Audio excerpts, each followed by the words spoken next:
and do a tour of Qatar and Iraq. About 50-50 as to whether I made the right decision on that. So.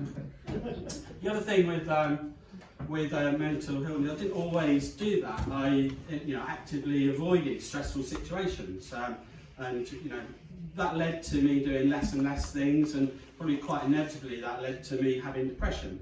It was quite difficult again. So basically all the joy goes in the world. It must be much like what the monarchists feel like, knowing there's not going to be another decent royal funeral for about 10 years. So, like, come on Charles, stop eating that tofu. Get some salty bacon down here. I want to show everyone how much I love the royal family. But it's been difficult. Actually over Christmas I was worried it was coming back, because one of the things with that is you lose your sense of humour. I was really worried it was coming back, and then I realised I'd accidentally flicked over to Mrs Brown's voice. So I should just say now, if I don't want you to worry if you're not finding any of this funny. It might, you don't necessarily have mental illness, it might be that just I'm pretty shit at this. But for my own self-esteem, I'll just assume you're clinically depressed, or you're getting flashbacks of Norwich's last season in the Premier League. So, but I'm lucky I had lots of help. I did lots of therapy sessions. I don't know if any of you have been to any therapy sessions, not digging down this, I'm going to pick on anyone. But one of the things that when I went there, I remember was every time you went, they'd give you a questionnaire, and there'd be one around depression and loads of questions on there about where you are on the depression scale. Actually, there were two questionnaires on there. The second one was about suicide and self-harm, but I'll talk about the depression one because I want to keep it light.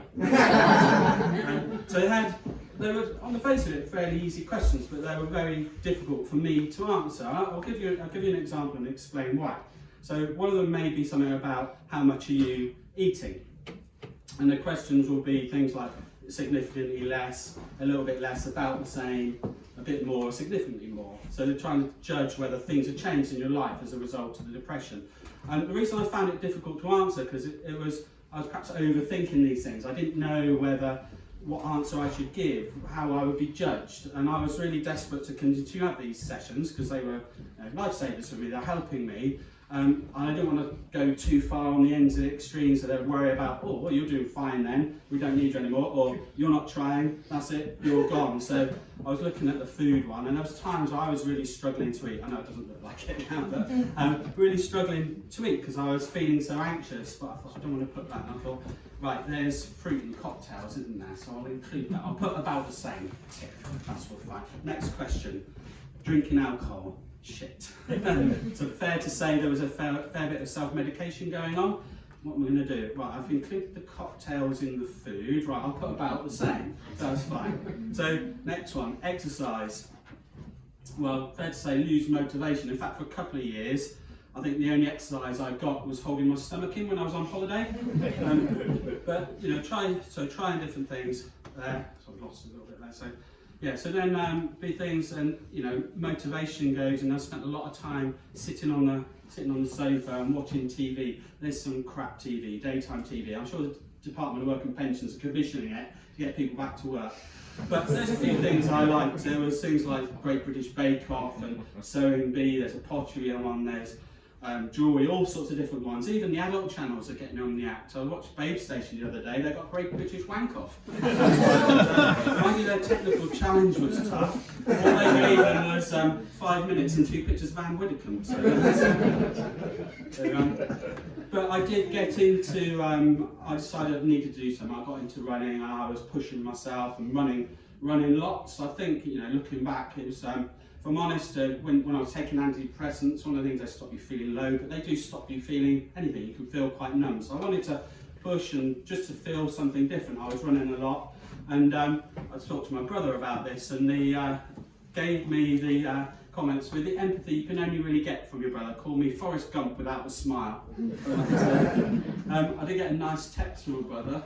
He said, police have found a body in Norwich, and it was unidentified. All they could say was fat, ugly, and a very small penis. Just checking you're okay. Which is nice, I think.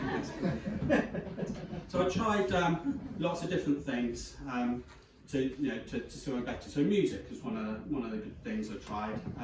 In fact, you know, I tend to get a bit like into things a bit too much perhaps, and I got really into 1970s rock music, and I was just listening to it a lot and so much, I was thinking, well, this is too much. Went to the doctors, got diagnosed with OCDC. So, I did. So music is good. It can lift your moods. You have to be careful. It can bring you down as well. Even Morrissey understood this. Apparently, the song was going to be called "Girlfriend Comes from Chroma," but he thought it was too aggressive. A few youngsters then might not get there.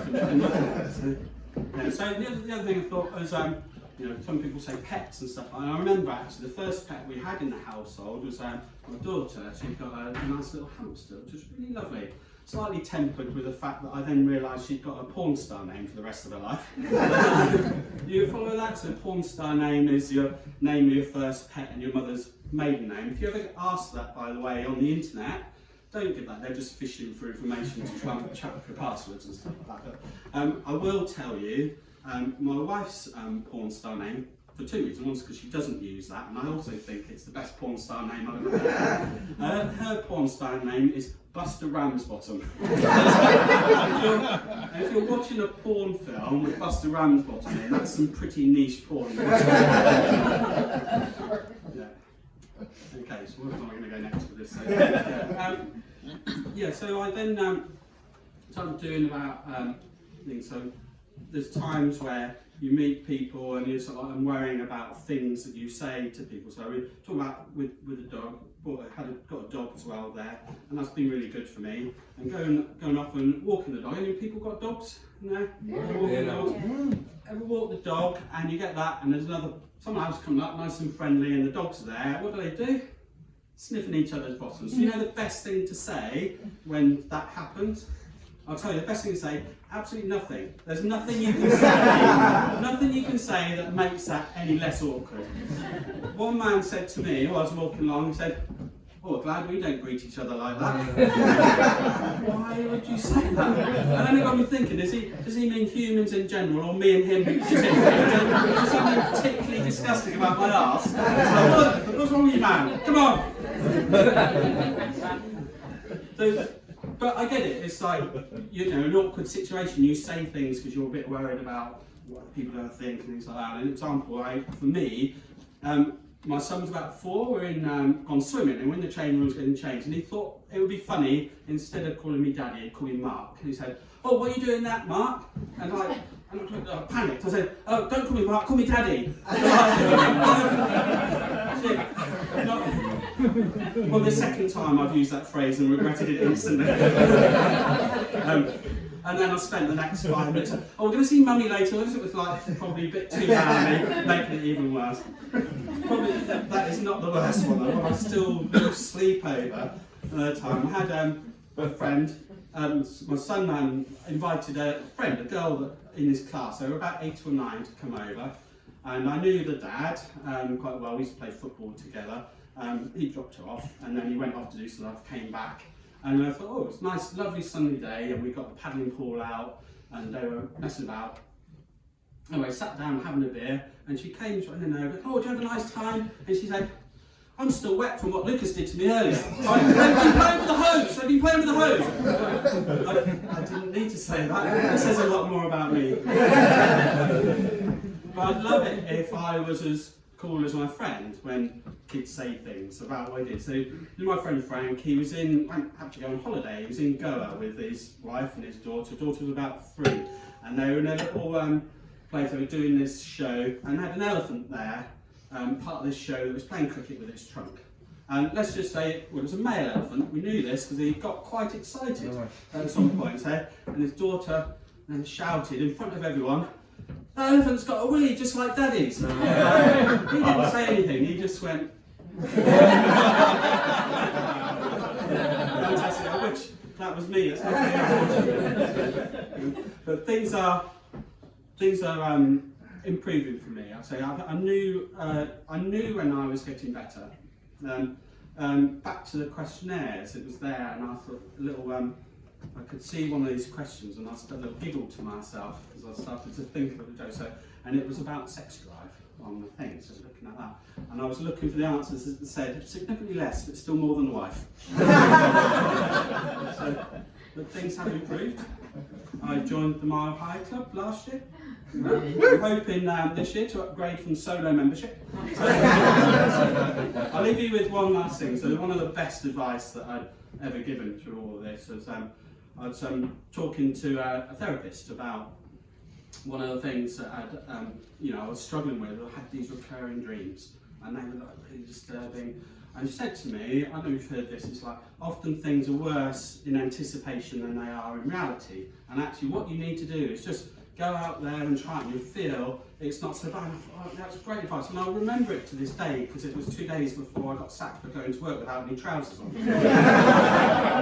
Thank you very much.